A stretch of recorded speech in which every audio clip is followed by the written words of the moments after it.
त्यात वातिकस्य वातस्थाने कफपित्तलिंगम ईशत्तु.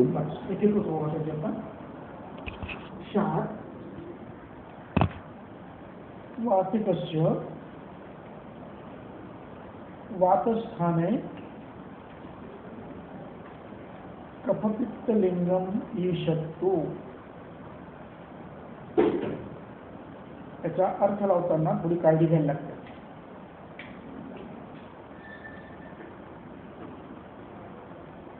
ग्रंथकारांना नेमकं काय म्हणायचंय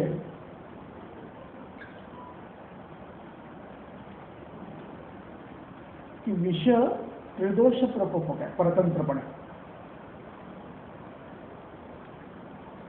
पित्ताला स्वतंत्रपणे कुपित करतं, बाकीच्यांना परतंत्रपणे प्रकोप. त्रिदोष प्रकोपक आहे. मग आता त्रिदोष प्रकोप असताना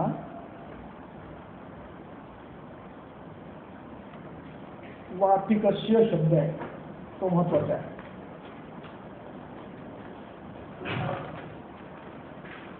असा शब्द खाली पैतिकस्य आहे.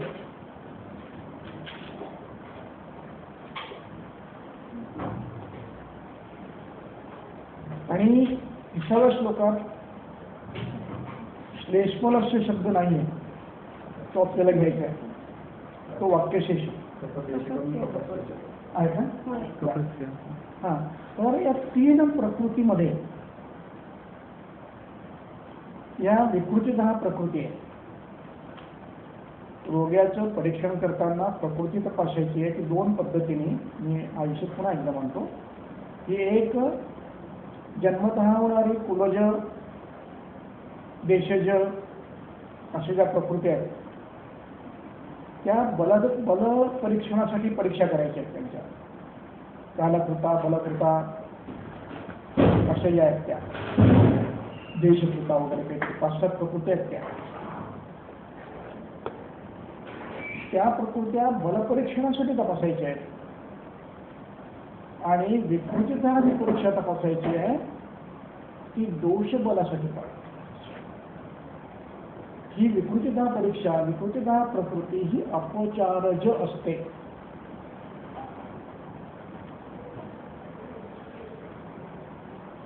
अपचारज म्हणजे मनुष्य मोजून मापून खात नाही. ऋतुमानाने बदल प्रत्येक वेळेलाच करतो तसं नाही, शोधन करतो तसं नाही. म्हणून त्याच्या शरीरात दोष निर्माण होतात. त्या प्रकृतीला त्या अवस्थेला त्याची प्रकृती म्हणतात. म्हणजे थोडक्यात दोष संचयाने उत्पन्न होणारी अवस्था म्हणजे प्रकृती. संचय अवस्था म्हणजे प्रकृती. जे शोधन करीत नाहीत, दिनचर्या पाळत नाहीत, विधी पाळत नाहीत, त्यांच्या शरीरात आहार विहाराप्रमाणे दोष होणार आहे. ही प्रकृती इथं अपेक्षित अपचार आहे.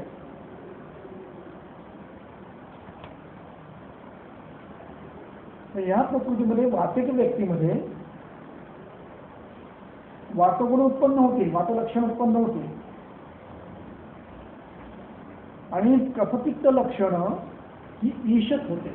ईशत बघा काय शब्द, वातिकस्य वातस्थाने वातलक्षण उत्पन्न होतील.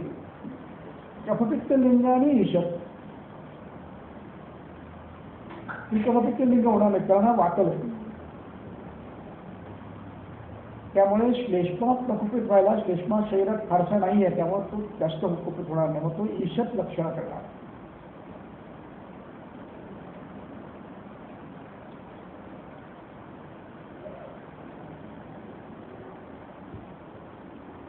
आला लक्षण.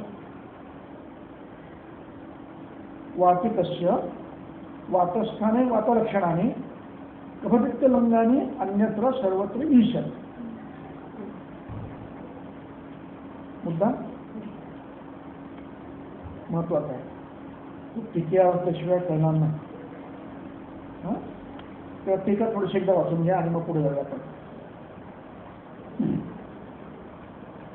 संप्रती स्थान विशेषण प्रकृती विशेष प्रायाच प्राप्ती आहे का? प्राप्त्याच प्रकृतिविशेष प्राप्त्याच हम्म. लिंग विशेषान आह हम्म. वातिकस्य इत्यादि हम्म. विषम मध्यम च यद्यपि स्त्रीदोषकोपनम विषम मध्यम च मध्यम च विदोष स्त्रीदोषकोपनम तथापि तथापि स्थान प्रकृति विशेष प्राप्त्या हम्म. तद अनुगुण दोष प्रकोपम अधिकम करोति.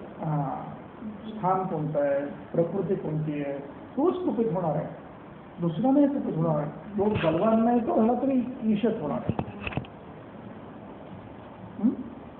फार महत्वाचा मुद्दा आहे हा. म्हणजे त्रिदोष प्रकोप किती जरी घडला तर जो दोष शरीरात त्या प्रकृतीचा आहे म्हणजे संचित आहे तो जास्त प्रकोप होणार आहे, बाकीचे ईशच होणार आहे. आणि हा नियम सगळीकडे लागतो. जेव्हा त्रिदोष प्रकोप तुम्ही एखादा वस्तू घेता तेव्हा जो दोष बलवान आहे तो आपली लक्षणं करणार आहे, बाकीचे लक्षणं ईशच होणार आहे. आणि ती त्या त्या स्थानात बलवान होणार आहे. म्हणजे कुठल्या वात जर प्रकृती असेल तर वातस्थानात ती बलवान होणार आहे. म्हणजे संध्या दुखणे किंवा पक्वशात व्याधी होणे, मंचात व्याधी होणे हे लवकर होणार त्या विषयाने इतरापेक्षा. इतर लक्षणं किंचित होणार आहे, कुठे आली तरी ती किंचित होणार आहे. शेषयोगो तु इत्यर्थ हा शेषजे मना मराठपणे अल्प.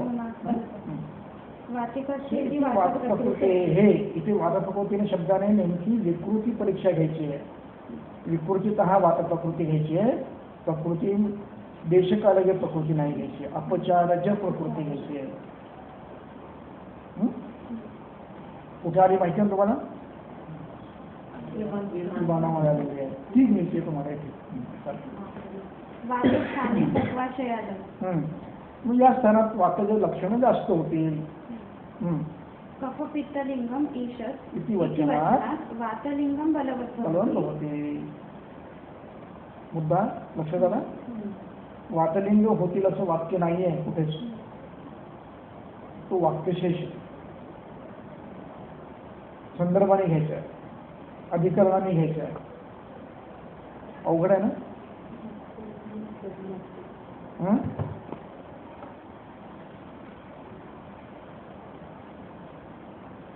त्याच्याकरता एक वाक्य लक्षात ठेवायचं हे समजण्याकरता. मी पटकन समजतो.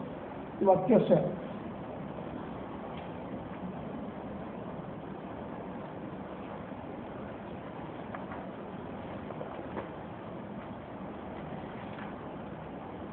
विधान 6 मध्ये का वाताला प्रकृतीचं बघा अपचाराची प्रकृती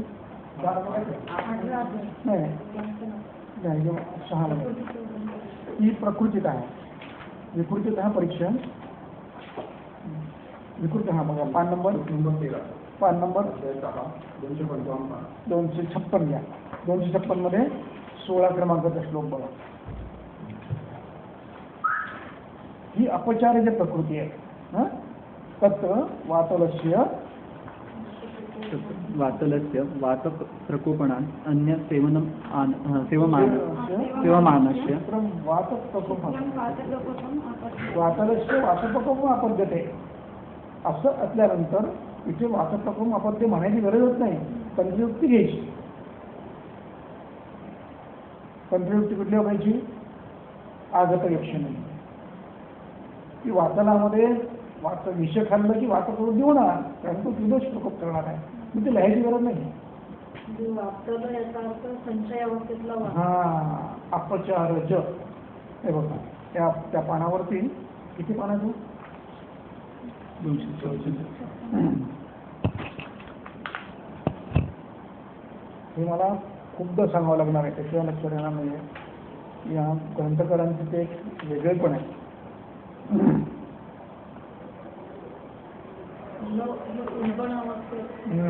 ही दोषोल्बण अवस्था जन्मजात नाही.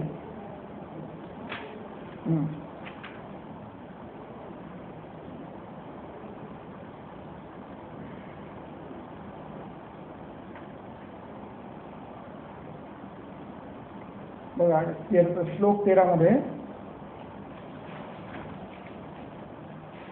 खालून 1 2 3 4 5 6 ओळ तस्यपासून वाचा.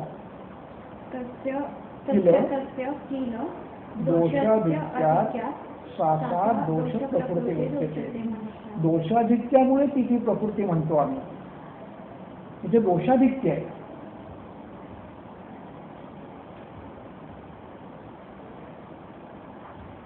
पुढचं वाक्य महत्वाचं आहे. न च विकृतेषु दोषेषु प्रकृतिस्थम प्रकृतिस्थम उपपद्यते. म्हणजे आता विकृतीत हा उत्पन्न झालेल्या दोषांना प्रकृती खरं तर म्हणायचं नसतं. न च विकृतेषु दोषाची प्रकृतिस्थम उत्पद्यते. आणि म्हणून याला तस्मात् न येता प्रकृतया सन्ति. सन्ति ते खलु वातलाः पित्तलाः क्लेशमलाः च अप्रकृतिस्थास्तु. हे अप्रकृतिस्थ आहे. त्याला वातल पित्तल असं म्हणायचं. आम्ही एखाद्या वेळेला बोलताना प्रकृती म्हणू त्याला, परंतु तुम्ही ना प्रकृती नाही समजायचं. तुम्ही त्याला काय समजायचं? दोषाधिक्य समजायचं. वातल पित्तल मध्ये पॉइंट असतो प्रकृती. कारण ह्यात बदल होतो, त्यात बदल होत नाही. ह्यात बदल होतो, त्यात अजिबात बदल होत नाही. आणि हे सतत आजारी असतात. वातला हा, पित्तला हा, कपला हे सतत आजारी असतात. ते नसतात. आता याची टीकेमध्ये बघा, दोष प्रकृती नाही याच्यामध्ये एकच वाक्य वाचायचं. दोष प्रकृतीची दुष्ट दोष भविता प्रकृती. अतिशय महत्वाचं वाक्य आहे. ही प्रकृती जेव्हा तपासायची आहे. आणि म्हणून तिथे वातप्रकोप हा होणारच आहे. जर वातल असेल तर त्याला वातल शब्द वापरला की नाही. ते वातला, पित्तला, कफला, श्लेष्मला हा विषय मला मांडताना अवघड जाते. कारण खूपच वेगळा विषय आहे आणि तो अजूनही पुढच्या कोणाच्या डोक्यात आलेला नाही आहे. फारसा फार महत्वाचा आहे की अपचारज प्रकृती ही विकृतीतः प्रकृती आहे. रोगी तपासताना ती तपासायची असते. रोग तपासताना आणि रोगाचं बल तपासताना ती तपासायची असते. गर्भकालात होणारी, ऋतुमानाने देशमानाने होणारे, कालमानाने होणारे, देशज, कुलज, कुलप्रसक्ता, जातीप्रसक्ता असे प्रकार आहेत म्हणजे काहीतरी. ते बलता बघायचे, विकृतीता हा बघायचा. आणि म्हणून इथे जर वातल असेल तर ते वातल द्रव्य शोधल्याने ते कुपित होणार, दूषित होणार. कारण दोष हे दोष वृद्ध आहे, संचित आहे, विकृती आहे. मूळ प्रकृतीचं आणि अपचारज यांचं खरं म्हणजे मूळ प्रकृती जी आहे म्हणजे एखाद्याची कॉन्स्टिट्यूशन म्हणजे वातपित्त जे आपण जसं म्हणतो, तर मग दोष दूषित होताना पण त्याचं नाही होणार. हे फक्त हेतूमध्ये चांगल्या क्वालिटीचं ते चांगल्या पद्धतीनं ते जे असतात ते एक तुमच्या शरीराची ठेवण सांगतात. ते रोग करत नाहीत, ते उर्दर होत नाहीत, ते क्षीण होत नाही. त्यात काहीच फरक होत नाही. फक्त सहत्व कमी जास्त होईल. म्हणजे त्या प्रकृतीला ऊन सहन होणार नाही कारण मुळात ते उष्ण आहे. या प्रकृतीला थंड सहन होणार नाही कारण मुळात तो वाटत असतो. पण त्यात दोषवृत्ती होत नाही, गुणवृद्धी होत नाही. हे खूप महत्वाचं आहे. पण आणि म्हणून ही प्रकृती आम्हाला तपासायची असते की ज्यामध्ये शरीरातले दोष वाढलेले असतात. इथे कसं त्याने सांगितलं ना, वातलस्य वातच खाणे म्हणजे वातल शब्द आहे. अपचार मुद्दा असला ना. परीक्षेत प्रश्न आला प्रकृतीचं वर्णन करा तर हा मुद्दा संदर्भासहित लिहिला पाहिजे. प्रमादोषींचं एक लेक्चर झालं धन्वंतरी हॉलमध्ये नाही भारतीमध्ये त्यांना बोलवलं तेव्हा त्यांनी हा मुद्दा मांडला होता की वातल हा दोष दूषितच दोषांची प्रकृती आहे. त्यांनी उदाहरणं दिली होती. जेव्हा हनुमानाचं स्ट्रक्चर बघा, पवनपुत्र असं जेव्हा म्हटलं जातं म्हणजे वायूचा पुत्र, त्याच्यात वातप्रकोप म्हणजे वातप्रकृतीचा पुरुष असं जर म्हटलं तर ही जी ग्रंथस्थ लक्षण आहे कन्न सक्त जर्जरस्वरा हे सगळी विकृतच लक्षणं दिसतात तशी बघितली. आणि म्हणजे प्राकृत वात जो असतो शरीरामध्ये तो बॅलन्स करण्यासाठी तेवढा बलवान शरीर पण लागतं. वाताचं प्राकृत वहन जर चालू ठेवायचं असेल तर तो मूळ वाचन म्हणजे मूळ प्रकृतीचा त्याला वाचलं जेव्हा आपण म्हणतो तेव्हा तो दूषित प्रकृती. हा दूषित आहे. किंवा याला प्रकृती म्हणत नाहीत, शब्द चुकून वापरला तरी अभिप्राय लक्षात घ्यायचा असतो. हां, तेव्हा मुद्दा लक्षात आला.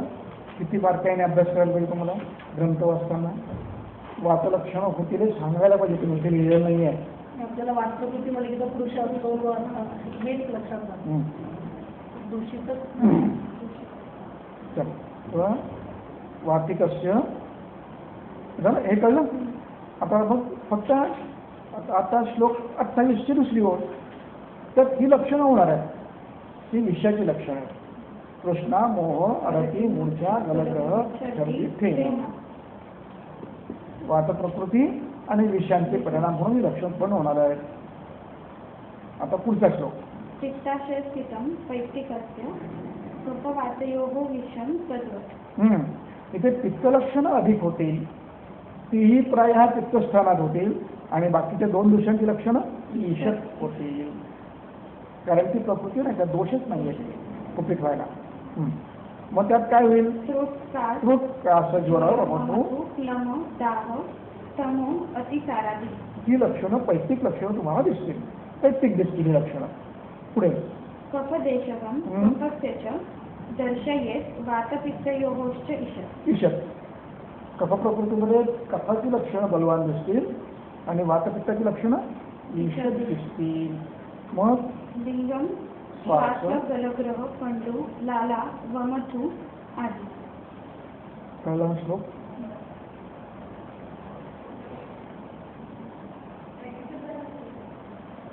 अभिप्राय की एखादा अपचार जे वाचलं असेल आणि त्याने कफकरही तो केला असेल तर त्याला व्याधी कमी होईल, अल्पच. कारण शरीरात मुळात दोष आधी वायू आहे, त्यामुळे कफाचा परिणाम कफकरीचा परिणाम व्हायचा तो न्यून होईल. एवढंच तुका पण होईल, कारण तो त्याने कुपित करणारच खाल्लेला आहे म्हणून. पुढं चला आता. ऋषी विषाणू शोणितदृष्ट्या पुरु अरु शब्द आहे. अरु म्हणजे पिटिका. अरु हा शब्द पिटिका वाचक आहे. अरुणिका पर्वसु फुलमूलानि कुर्या वृक्षाणि अरुणिज.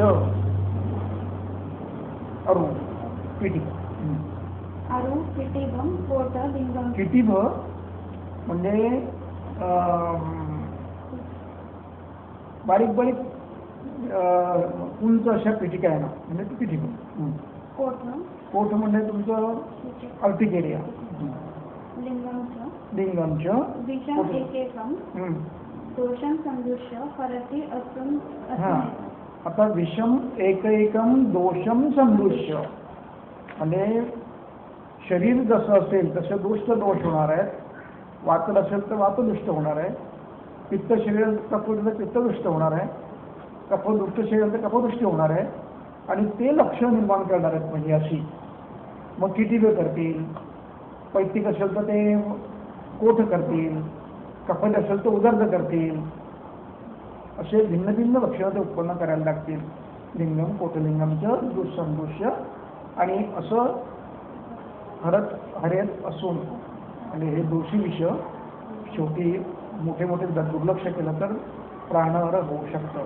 आता त्याची टीका दोषी विषयाची टीका वाचायची आहे. दोषी विष लक्षणम आह दोषी इत्यादी कोठाः वरटी दंश शोथाकारा.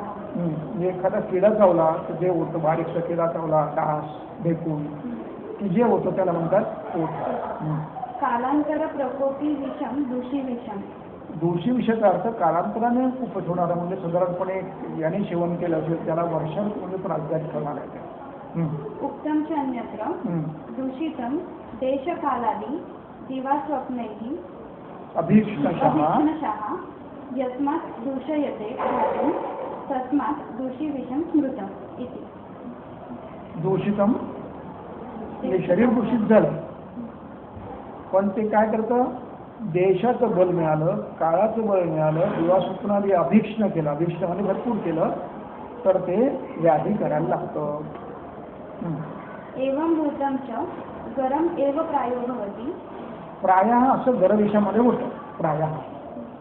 पण तो नियम नाही. नियम काय मग जंगमच होती. ते स्थावरही असू शकतं, जंगम असू शकतं आणि गरही असू शकतं. यद उक्तं सुश्रुते जीर्णं विषग्न औषधिभिः हतं वा दावाग्नि वात आतप शोषितं वा स्वभावतो वा गुण विप्रहीनं विषम हि दूषिविषताम् उपैति. हा श्लोक महत्वाचा आहे. चर्चाचा नसला तरी तो महत्वाचा आहे. आता तो पुन्हा सावकाश वाचा, तुम्हाला कळतो का बघा. जीर्णं विषग्नौषधिभिः. कशाने जीर्ण झालंय? विषग्न औषधाने तुम्ही त्याला शांत करायचा प्रयत्न केला. इथे जीर्ण शब्दाचा अर्थ पचला असा नाही, शांत झाला असा अर्थ आहे. शाब्दिक अर्थ घ्यायचा नाहीये. जीर्णं विषग्न औषधिभिः हतं वा. एक तर तुम्ही प्रयोग करून काढून टाकलाय, जिंकलंय त्याला, किंवा त्याला सौम्य केलंय. दोन अर्थ. कसं केलंय? जसा दावाग्नी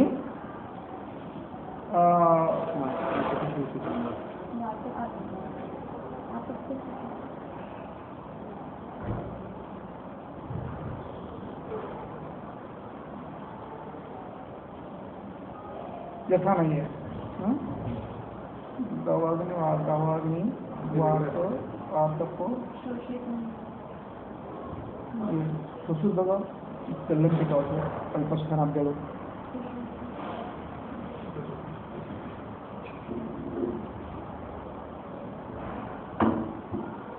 दावाग्नी आतप शोषित तुझी काका केली.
काय सुसूट हरवले का सगळे?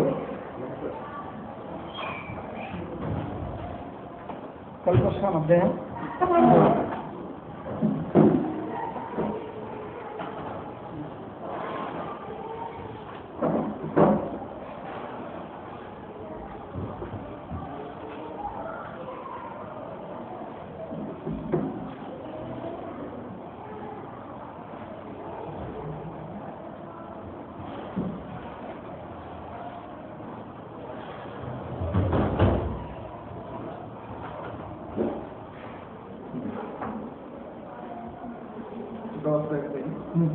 स्थावरमपि दशगुणं एतैः करणैः उपवीर्यं तत् संज्ञान्तरं भवति जीर्णमित्यादि.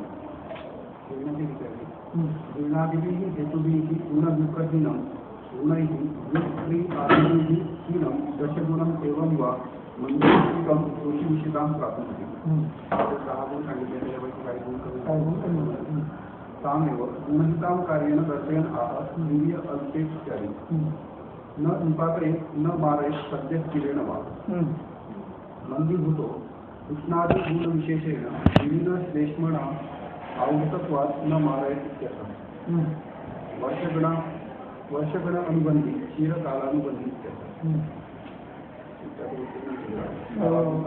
दवाखान्याचे ते ठिकाण आहे. ठीक आहे. इथे जीर्ण शब्दाचा अर्थ काय केलाय?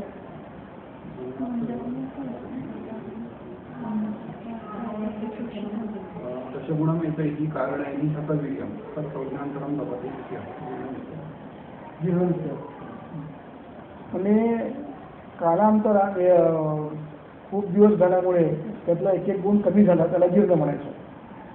किंवा दुसरा भाग मग विषग्न औषधांनी हित झाला, त्याला जीर्ण म्हणायचं.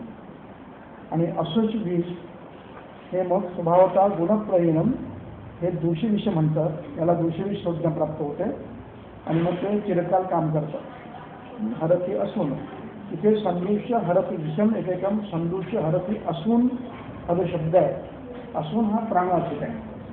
इथे प्राण शब्दाने प्राण जातो हा अर्थ नाही, कष्ट प्रचंड होतात हा त्याचा अर्थ आहे. म्हणजे प्राण जाण्याची कष्ट होतात, त्यापेक्षा मरण परवडलं असं वाटायला लागतं असा त्याचा अर्थ आहे. हा झाला दूषी विषय. आता 32वा श्लोक. क्षरति विषतेजसा अश्रु तत् खानि निरुच्य मारयति जन्तुं पीतं मृतस्य हृदि तिष्ठति दष्ट विद्धयोः दशदेशे स्यात्. दंशदेशे स्यात्. आता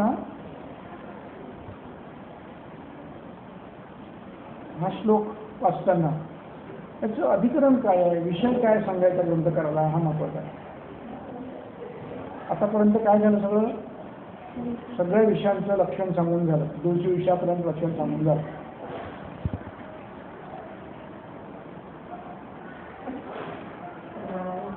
जंगम, स्थावर आणि दूषी विषय, गडसंयोगजम, गडप्रम, कालांतर. कालांतर विषय, कालांतर म्हणजे दूषी विषय. तर या सगळ्यांची लक्षणं सांगून झाली. आता जो श्लोक आलाय या सगळ्या विषयांसाठी याची टीकेची पहिली ओळ ती फार महत्वाची आहे. काय आहे ती? अनुष्ठ प्राणहरण सामग्री आह. याच्यामध्ये होणारा त्रास, प्राणहारक त्रास म्हणजे कष्टप्रद त्रास हा कशा कशाने होतो ते स्पष्ट करतात तिघांमध्ये. म्हणजे जंगम असेल, स्थावर असेल, दरविष असेल, हे प्राणनाशक आहेत. या शब्दाचा अर्थ अत्यंत बलवान प्राणनाशक असणारच आहे, पण जे दोषी विषय हळूहळू प्राण नष्ट करणार आहेत, आजार करून करून करून करून करून असा आहे. सध्या प्राणवर नाही, कालांतराने प्राणवर कष्टदायक आहे अशा अर्थाने आहेत. म्हणजे काम कसं करतात त्याचं पहिलं वाक्य काय? क्षरती. कोण? अश्लोक. क्षरती अश्लोक. अश्लोक एक कर्म आहे, क्षरती हे क्रिया. विष हा करता आहे. विषयेन विशेष्य तीक्ष्ण गुणेन विशेष्य उष्ण गुणेन विकासित्वात् अश्रु क्षरती. अश्रु क्षरती. आता क्षरती शब्दाचा अर्थ काय घ्यायचा? क्षर म्हणजे नष्ट होणारं. गीतेमध्ये वाक्य आहे, क्षरम चाक्षरमेवच. कूटस्थः अक्षरा क्षरा अक्षरा आणि बाकी सृष्टी क्षर. तर क्षर म्हणजे नष्ट होणार. तर नष्ट म्हणजे कसं नष्ट होणार? हा प्रत्येकाचा विषय वेगळा असेल. जे क्षर आहे ते नष्ट होणार आहे, त्याचं आयुष्य म्हणजे नष्ट होणार. पंचमहाभूत नष्ट होणार आहे. जे प्रकृती उत्पन्न आहे ते न प्रकृतीत विलीन होणार आहे, त्याला क्षर म्हणतात. इथे विलीन होण्याची प्रक्रिया फार लांबची आहे. आत्मा मात्र अक्षर. आता इथे अश्रु क्षरती विष तेजसा. इथे तेज शब्दाचा अर्थ वीर्य आहे. तेज शब्दाचा अर्थ वीर्य. ही त्याची जे काही वीर्य आहे, विकासित्व, उष्णत्व, तीक्ष्णत्व, जे काही ते वीर्य आहे, त्याने याचं क्षरण होतं. म्हणजे आता क्षरणाची आणखी अर्थ आहे. इथे कोणता घ्यायचा? ढगातून पाऊस पडणं हे ढगाचं क्षरण.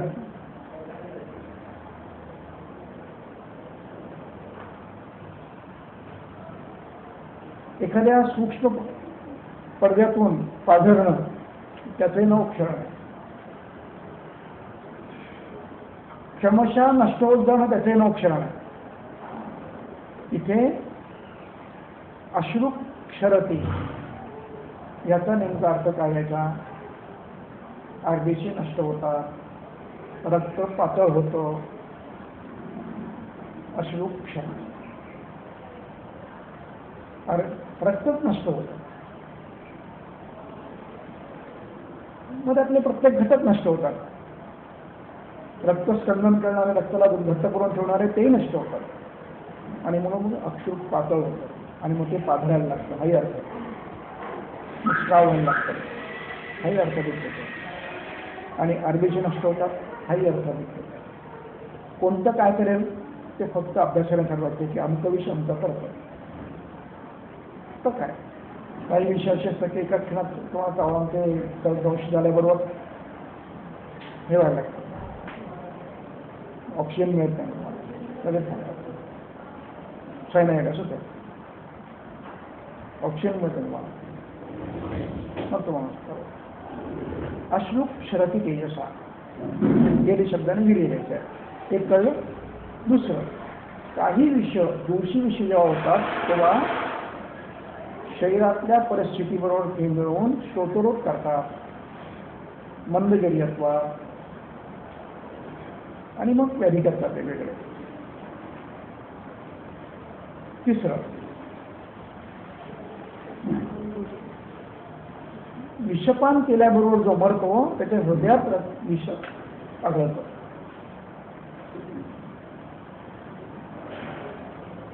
तिथे विष असतं आणि म्हणून तो मरतो. तिथून ते सगळे पसरतं म्हणून तो मरतो. इथपर्यंत जाऊ द्यायचं ना, तिथे जायच्यात ते काढलं पाहिजे. एकदा ते प्रवाहात आलं की सगळीकडे जाणार आणि मग सगळे अवयव नष्ट होणार, कारण ते विकाशी आहे. त्यानंतर चौथा, दष्ट विद्धयो दंश देशेष्या, जिथे दंश झालाय किंवा जिथे विद्ध झालाय तिथे ते विष काम करतात. या 4 पद्धतीने विष काम करतं शरीरामध्ये. हा नियम सगळ्यांना आपापल्या पद्धतीने राहू असेल. कळलं? ठीक आहे. माझ्या विषयाला क्षरति इत्यनेन पीतं विषं विशेषेण मृतस्य हृदि तिष्ठति. दष्टविद्धयोश्च दंशदेशे विषं स्यात्. विद्धाः दिग्धविद्धाः. अत्र दिग्धमध्ये बाणाला लावलंय विष आणि त्याने जखम झाली तर त्याला दिग्ध म्हणतात. दिग्ध विद्ध, विद्ध कोणी केलेलं आहे? दिग्धने केलंय. दिग्ध कोण आहे? विषाक्त आहे.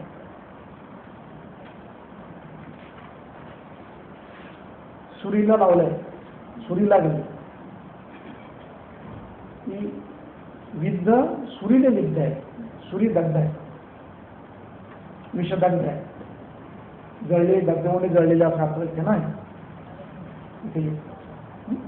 तेव्हा दिग्ध विद्ध दिग्ध विद्ध. पुढे अत्र कश्चित् मृत इव भवति, कश्चित् च पवनात् अमृत इव. यद् उक्तं काश्यपे मृत इव च चेत् मर्त्याः स्यात् असाध्यलिङ्गैः विनिनश्य स जीवयितुं शक्यः कृतात् चेतस्य हृदयरक्षा चेत् इति.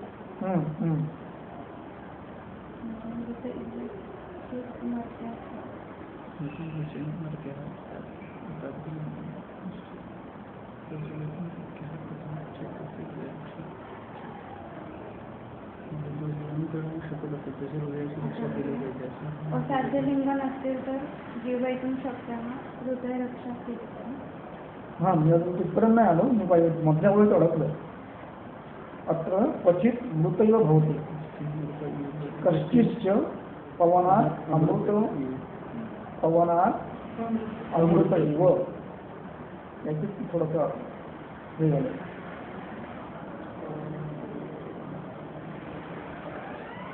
ते दग्ध विद्यार्थी एक सांगतात.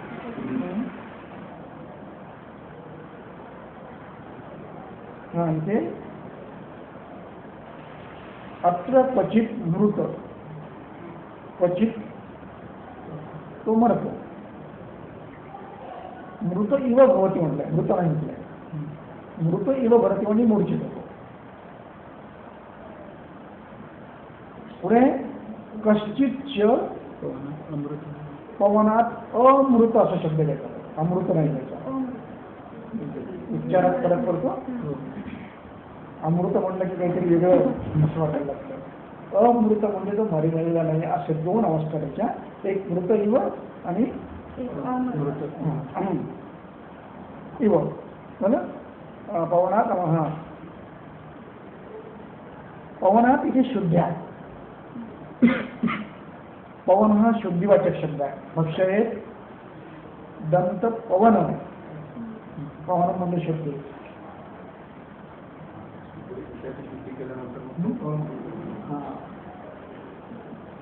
भक्ष्य दंत पवन, पवन शब्द कुठे आलाय? दिनचर्या तो पुन्हा त्या पवन शब्दाने खूप त्रास दिला मला. अर्थच नका नाही पवन शब्द. भक्ष्य काय? भक्ष्य आहेत का? खायचं आहे का ते? मग तिथे संदर्भ पाहिजे, डिक्शनरी पाहिजे. शब्दशः भक्ष्य आहे तो घ्यायचा नाही. भक्ष्य अर्थ सेवन करावं, दंत जाऊन सेवन करावं. सेवन करायचा अर्थ खावं असा नाही.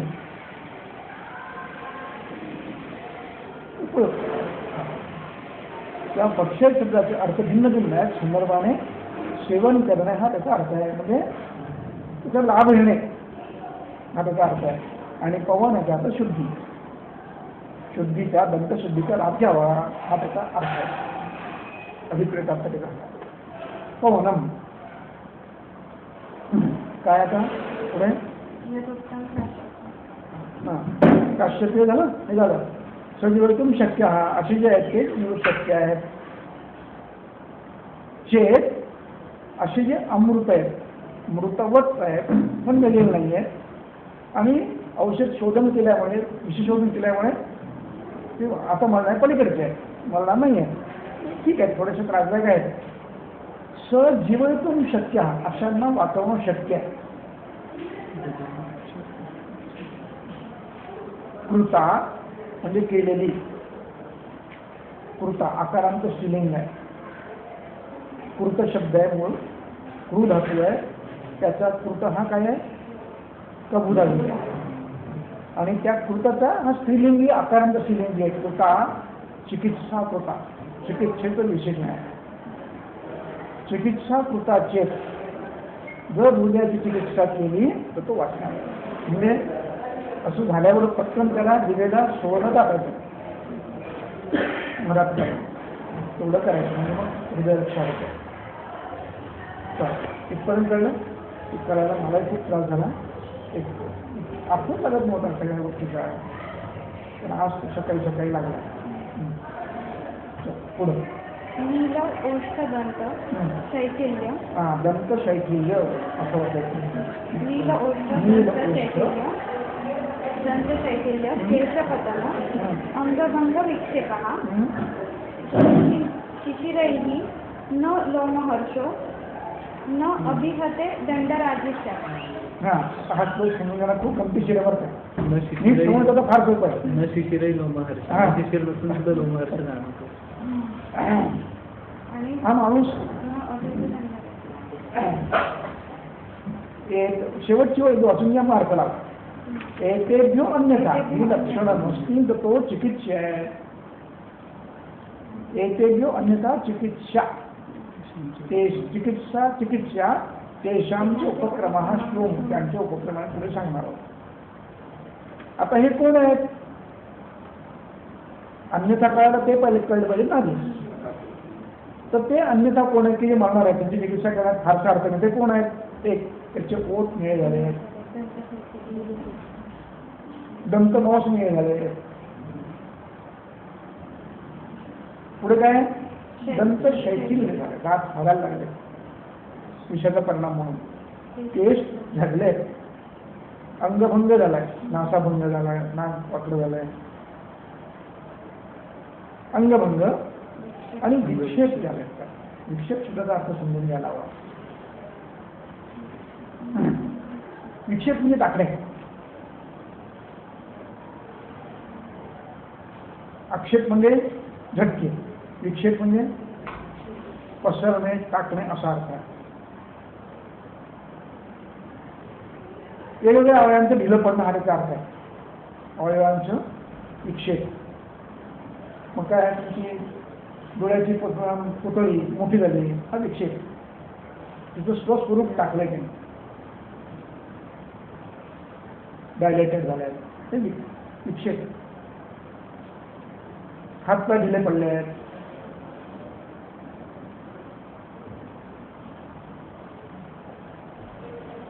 अशा अर्थाने पोट खाली पडले आहेत. म्हणजे नॅचरल कंट्रोलिंग संपलं. अशी जी आहे ती लक्षणं म्हणजे विक्षेप. त्यानंतर आता इथून पुढे जरा गमतीशीर आहे अर्थ लावणं मोठा. न शिशिरेही लोमहर्ष. लोमहर्ष होत नाही. शिष्य थंडी वाजली, तुम्ही थंड पाणी टाकलं, थंडगार वारा आला की याला लोमहर्ष होत नाही. सामान्य माणसाला काय होईल? लोमहर्ष होईल.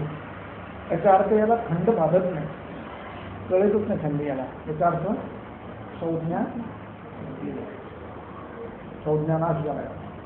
त्वचेतला संज्ञा ग्रहण करण्याची क्षमता संपलेली आहे. शिशिरही न बाध्यते म्हणजे लोमहर्ष होत नाही. मला सुरुवातीला लक्षात आलं नाही, मी खूप विचार करत होतो काय, पण ते वाक्य पुन्हा जर सहज वाचलं तर शिशिरही न लोमहर्ष असं तोडून वाचायचं. म्हणजे काय त्यांनी काय केलं? शिशिरही न केलं, तेव्हा वाचताना मग शिशिरही न असं वाचतं.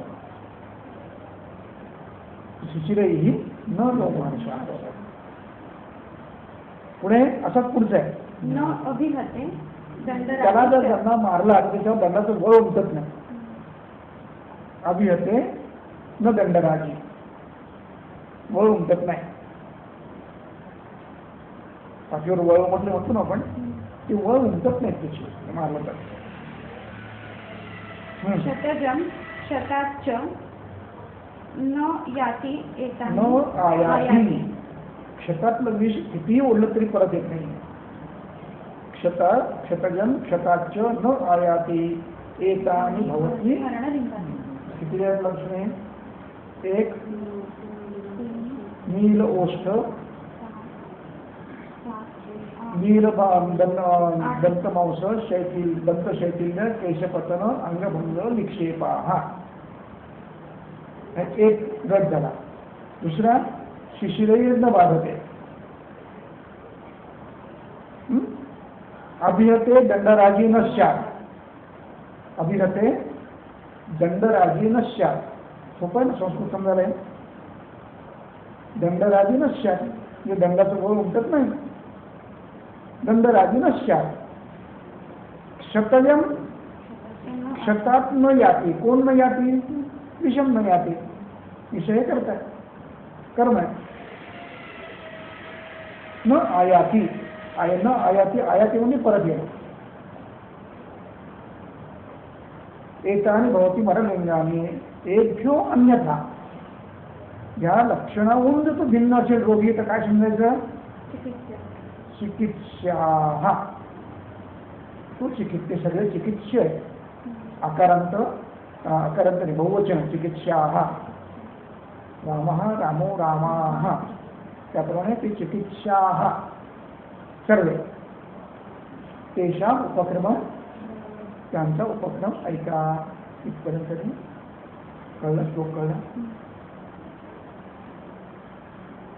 दुसरी लाईन नाही लक्षात आली. दुसरी ओळ नाही लक्षात आली. कुठले?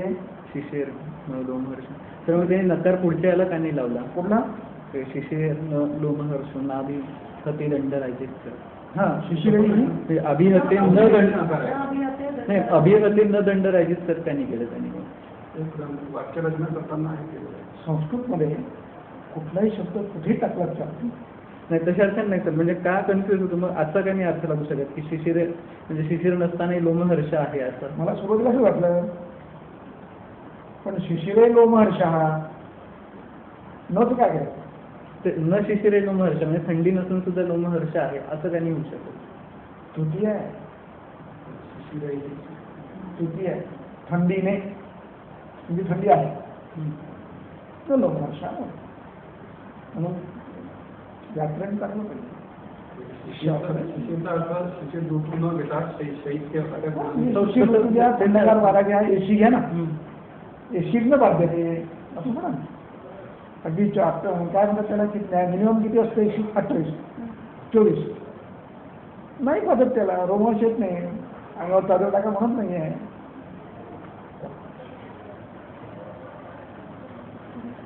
जायचं पुढे का थांबायचं.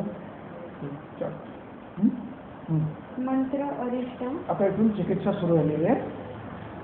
चिकित्सेचे एक एक विषय त्यांनी मांडले आहेत आणि त्याचा विस्तार पुढे केला आहे. आता हा उद्दिष्ट आहे आणि विस्तार मग प्रत्येकाचा पुढे पुढे करीत आला आहे. निर्देश त्याला म्हणतात. उद्दिष्ट निर्देशही असं ते पुढे पुढे जात असतं. तेव्हा आता फक्त उद्दिष्ट करत आहे. काय मंत्र मंत्र अरिष्ट. अरिष्ट. अरिष्ट शब्दाचा अर्थ इथे बांधणे हा आहे.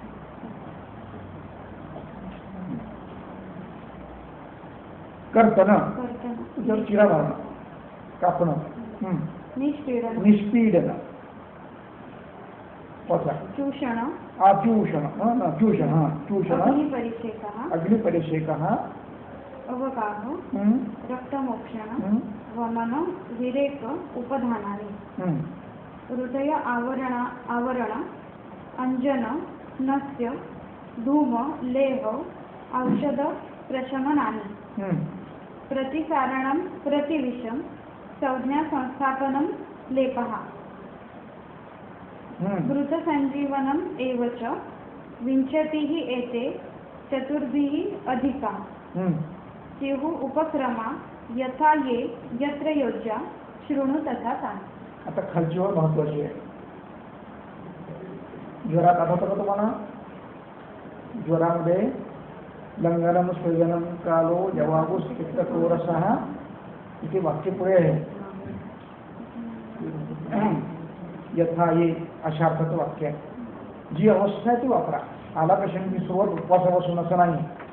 तुमच्याकडे कुठे प्रश्न आलाय त्या योग्य चिकित्सा करा. कळलं? आणि म्हणून ते म्हणतात उपक्रमः यथा ये यत्र योज्याः. जिथे जे वापरायचे ते तुम्ही वापरायचे. यथा योज्याः शिवमुखान. आता मग बाकीचे तुम्हाला आता फक्त कळलं, प्रत्येकाचा अर्थ कळला. तो न कळला तर पुढे आणखी कळणार आहे. फक्त आता एकच करायचं की आधी इथलं वाचायचं मग इथलं वाचायचं. पहिलं काय आहे? मंत्र. मग आता पहिल्यांदा मंत्र वाचायचं. दंशातु विषं दष्टस्य अविकृतं वेणिकां विषबद्धाः. निष्पीडयेत् वृषं दंशम् उद्धरेत् मर्मवर्जं वा. तं दंशं वा चूषेत् मुखेन यवचूर्ण पांशु पूर्णेन. आता एक काम करूया आपण 35-37 ची टीका वाचून घ्या एकदा.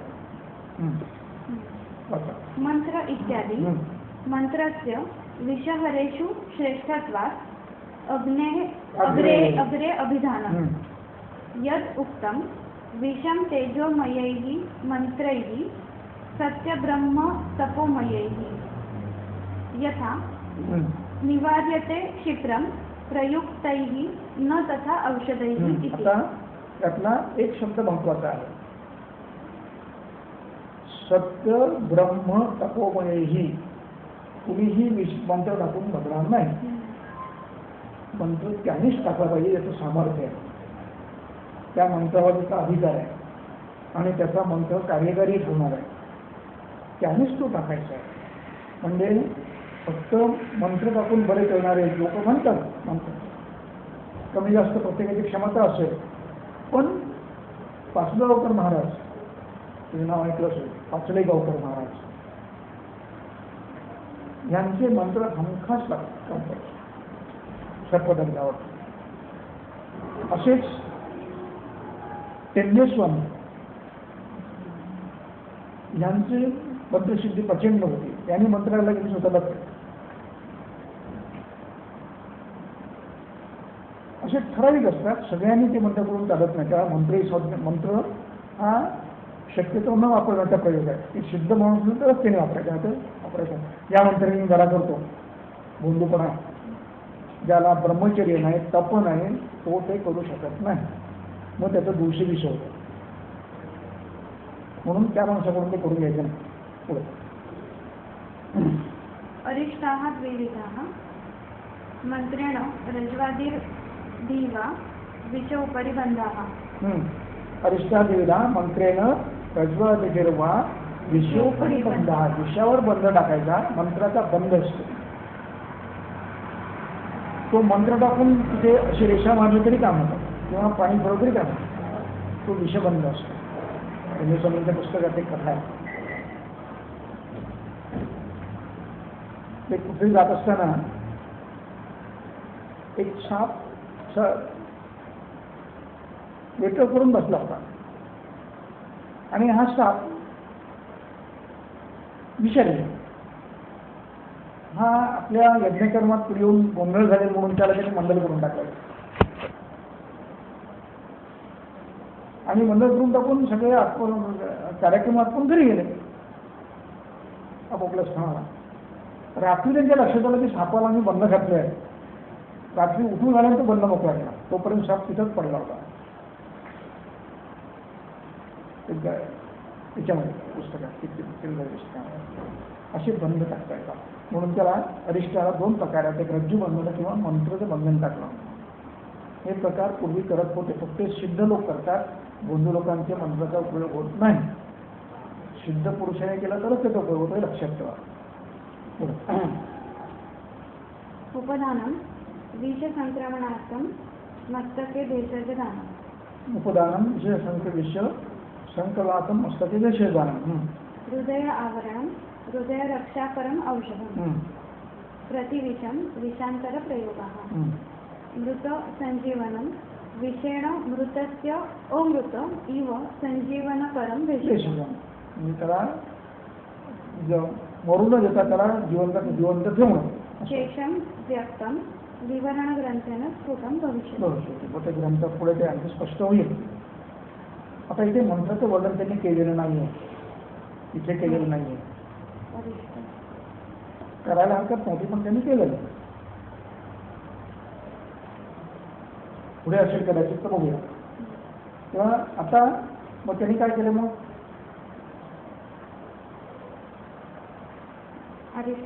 आता इथे त्यांनी पुन्हा होता दंशात विषम दष्टस्य अविसृतं वेणिकां विषबद्धाः. आता वेणिकां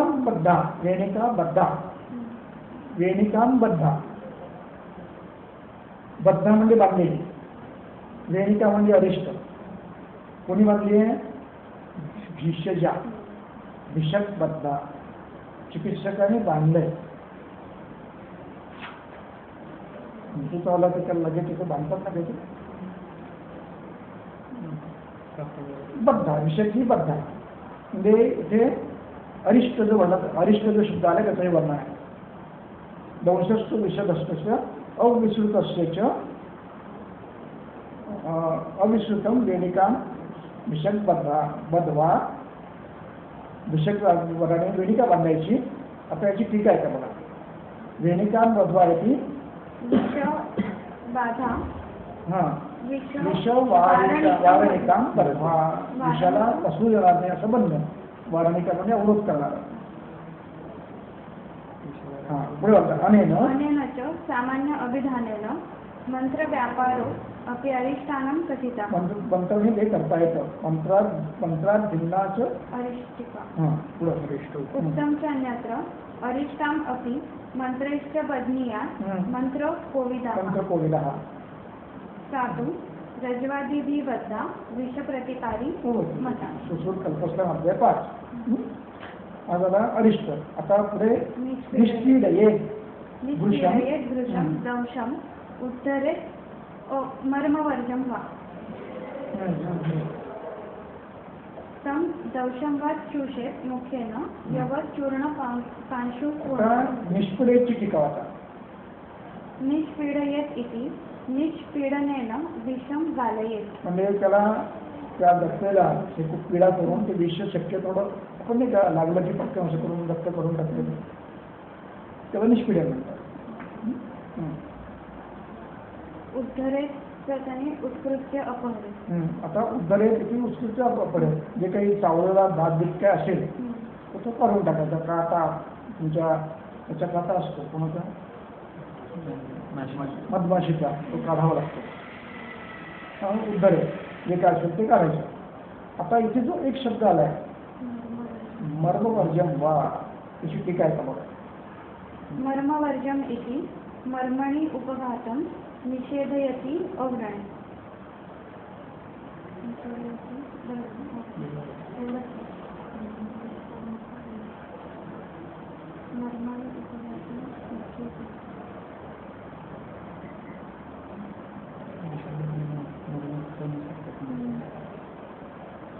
काय अर्थ घ्यायचा मर्मवर्जनचा. तिथे निष्पीडन करायचं नाहीये मर्माच्या ठिकाणी असेल तर आणि त्याच्यासाठी मग पुढची चिकित्सा सांगितली जेव्हा शून्य 500 बोलणे मग त्या ठिकाणी त्याचं शोषण करून घ्या. पीडन न करता मर्मस्थानात पीडन शक्यता नाही करायचं. त्यासाठी मग बरोबर चालेल लक्षात. Right thank you sir. मला लक्षात घ्या काय अर्थ घ्यायचं. जे निष्पीडन जे करायचे ते मर्मवर्ज करून करायचे. मर्मात निष्पीडन करायचं नाही पण मर्मात उद्धरण करायचं. विषल्लग्न मर्मासारखे जर असतील तर मग ते शिल्लक काढल्यानंतर हे होऊ शकतो. सोडून इतर ठिकाणी करू शकतो. इतर ठिकाणी पुढे काही म्हणून मर्मबरेज म्हणजे मर्मस्थानं सोडून बाकी ठिकाणी त्या चिकित्सा करायच्या आणि मर्माच्या ठिकाणी फक्त तुम्ही सांगितल्यानुसार यवचूर्ण पुढे कम दंशम सुषेत मुखेन. म्हणजे निष्पीडन करायचं सुषेण जर शक्य नसेल तर मग अवचूर्ण. पण चूषण याच्यात पण आहे तुम्ही विंशतियुक्त प्रमाणामध्ये. विंशतियुक्त प्रमाणामध्ये चूषण सांगितलं जास्त आहे पण याच्यामध्ये मुख्यत्वे करून पीडन न करता मग शक्यतो असतं.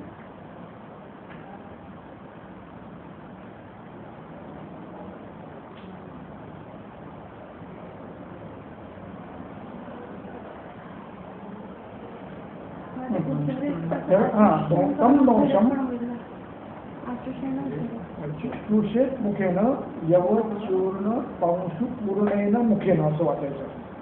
यवचूर्ण पांशु म्हणजे यवचूर्ण तोंडात आचूषण करायचं म्हणजे आपल्याला त्रास पांशु चूर्णेन मुखेन चूषेत तम दंशम असं वाक्य होईल. 2 तृतीया एकत्र करायच्या मग त्या कर्माला लावायच्या. विषय संबंध परिहारार्थ. जिभेला जर जखम असेल तर हे विष आपल्या अंगात जाईल. ओठाला जखम असेल तर ते आपल्या अंगात जाईल आणि म्हणून ज्याला उरण नाही त्याने ते करावं आणि उरण नाही त्याने सुद्धा तोंडामध्ये माती घेतल्याशिवाय किंवा यवचूर्ण घेतल्याशिवाय करायचं नाही. चुकून जरी एखादी बारीकशी पेशा असली जिभेला काही असलं तर ते सगळ्या शरीरात तुमच्यापासून शक्यता नाकारता येत नाही आणि म्हणून तुम्ही आमच्याने ठेवलाय की यवचूर्णम वा पांशुचूर्णम वा पांशुचूर्णेन मुखेन चूषेत तम दंशम. त्या दंशाला अतिक्रम करायचं. उद्धरेत यवचूर्णे पांशुरा मुखपूर्वं कृत्वा. आणि मग त्याला खाली टिकट त्याने वर्णन छान केलं की हे का करायचं. विषसंबंध परिहारार्थम. आपला संबंध विषयाशी येता कामा नये. आपला संबंध विषयाशी येता कामा नये. ते आपल्या अंगात भेटता कामा नये. जिभेला लागले की ते पसरणार भीती आहे. तर पुढं शृंग जलौका व्यधनैः श्राव्यं तटोरस्ता. रक्ते विप्रदिष्टे दृश्येत प्रकृतीः तत् त्यजेत प्राणः.